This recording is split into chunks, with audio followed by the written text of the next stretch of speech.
Okay, we're looking at my most recent slogan. UUA leaders brazenly lie to cover up UU clergy sex abuse. I wrote it after this slogan, which is no longer there, and another one. We're erased by a young female member of the Unitarian Church of Montreal. So we're talking someone who looked to be in her early 20s. Up until now, the erasure of the slogans has been done by older leading members of the church, from what I can tell. Well, that's not true actually. There was let's say a 30-something male also, so yeah, a bit younger. And it's true that none of the really aging members of the church have come out and done their bit to cover up and hide sexual abuse of children committed by Unitarian Universalist ministers, but certainly the young woman who came out earlier today and erased completely the slogan that was there with the hose. We can see the water here in the gutter that's left over from her erasure of the slogan. Was quite young, I'd say early 20s basically, probably a university student or something, and one would think smart enough to realize that in erasing slogans like this, that makes her totally complicit in Unitarian Universalist cover-up of Unitarian Universalist clergy sex abuse. So we'll just, well, first we'll grab the chalk because we don't want someone stealing it. It's getting somewhat depleted because I've been making good use of it today. But don't worry, I got a few more boxes. I might even buy a few more just to have some backup. I actually could have used some chalk during the winter last year. There was actually some times in the winter where the sidewalk was completely clear. I could have written chalk slogans in the winter, but had used up all my chalk in the summer. So Unitarian misuse of blasphemy law to cover up pedophilia and rape sucks. And here's the other slogan that was erased, a fairly elaborate one that spoke about how Unitarian Universalists misuse blasphemy law to cover up pedophilia and rape committed by Unitarian Universalist ministers. And then we'll come along here. This is the first slogan I wrote following the erasure of the other two slogans. So Unitarians cover up clergy sex abuse, very simple, straightforward, to the point. In fact, I'm just using the term Unitarians partly because, the Unitarian Church of Montreal is identified as a Unitarian church, so I don't want to complicate things more. And also Unitarians, as a rule, covers Unitarian Universalism, Unitarian Universalists. It's basically just short form, as it were. Often when someone says Unitarians, they're talking about Unitarian Universalists, who merged together in 1961. But Unitarians does the trick, and I do have a certain amount of chalk, and it does take time to write these, so try to keep them relatively short and simple. So I think we're just going to grab a picket sign and walk back and forth a bit, and just wait for this young woman to pass.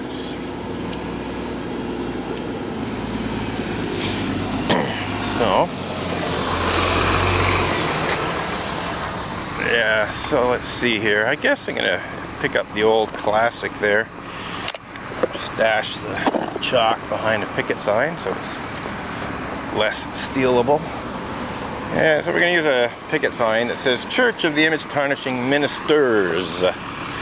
And let's see, there it is, Church of the Image Tarnishing Ministers.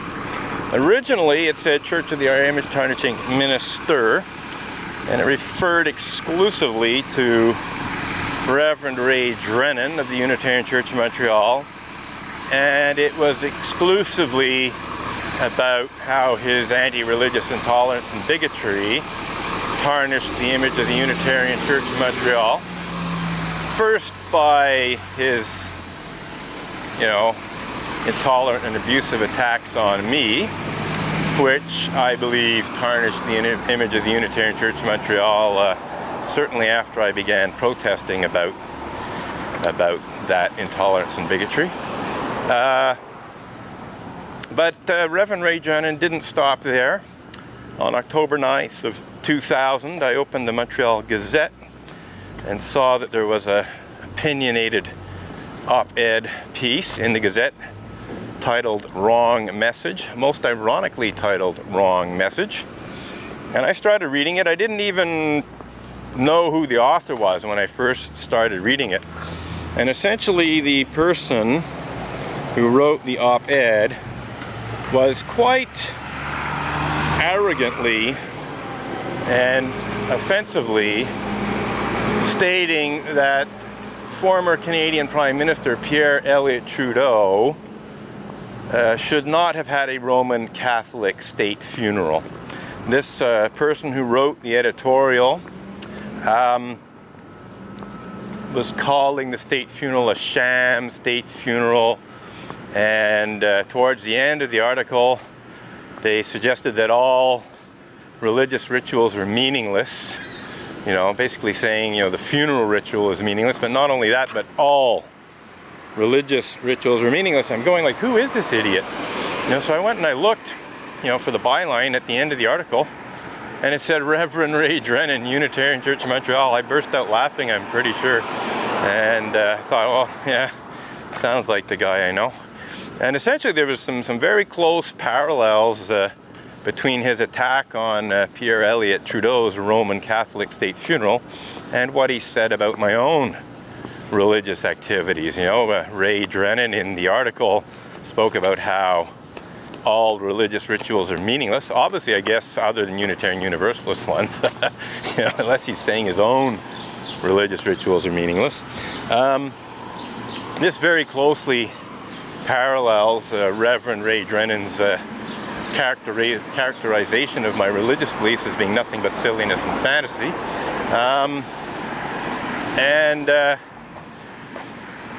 You know, that's probably the closest parallel, but also just the arrogant and offensive tone was very similar as well. So, you know, this wasn't, you know, something that happened in private and was to a considerable extent kept hidden by the church as much as it could before I started protesting. This was, you know, a very public, you know, a piece in the Montreal Gazette that reached, you know, literally tens of thousands of readers. And you know, I actually wrote a letter to the editor, you know, pointing out, you know, how Reverend Ray Drennan was A, just plain wrong, and B, violating Unitarian Universalist principles and purposes with his anti-religious intolerance and bigotry. You know, when no letters to the editor appeared, you know, even a few days after the article, I phoned up the Gazette to see what was happening, and I got the letters editor, whose name escapes me at the moment. I do know it, but just not remembering it right now. So the letters editor answers the phone, and I'm basically phoning to see if they're going to publish my letter or not. And he said, and this is a very, very exact quote, "Mr. Edgar, you have competition." And I said, well, you know, what do you mean? He said they had a ballpark figure of 50 letters to the editor, all of them, every single one of them, condemning Reverend Ray Drennan's wrong message, as it were.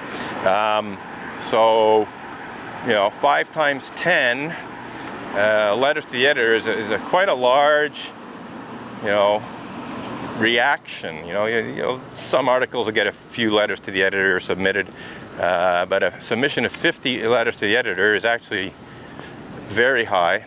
And in fact, the letters editor told me that the only other time previously that the Gazette had received so many letters to the editor was when they ran an article about how the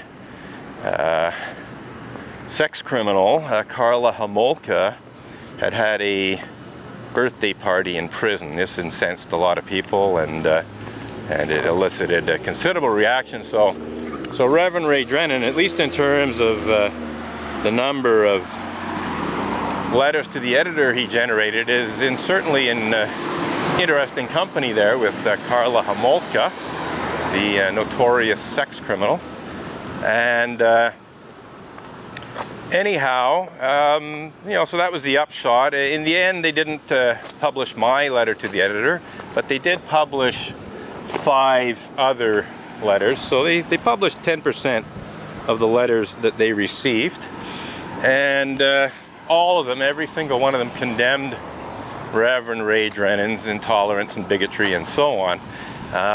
So in that sense, Reverend Ray Drennan most certainly did tarnish the image of not only the Unitarian Church of Montreal, but I would say the Unitarian Universalist religious community more generally.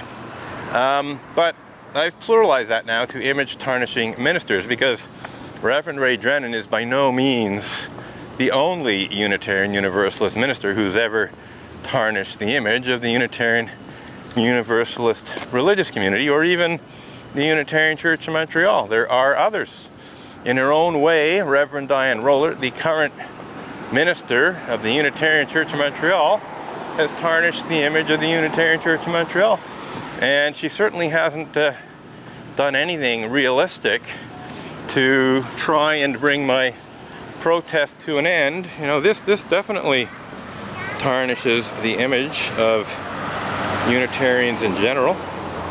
And since becoming the minister of the Unitarian Church of Montreal, not only has Reverend Diane Rollert done absolutely nothing to try to settle the dispute with me by entering into dialogue towards the end of settling the dispute, but she has actually tarnished the image of the church by rather foolishly seeking a restraining order against me on the basis of what can be realistically described as either paranoid fantasies or perjurious lies, or indeed a combination of both.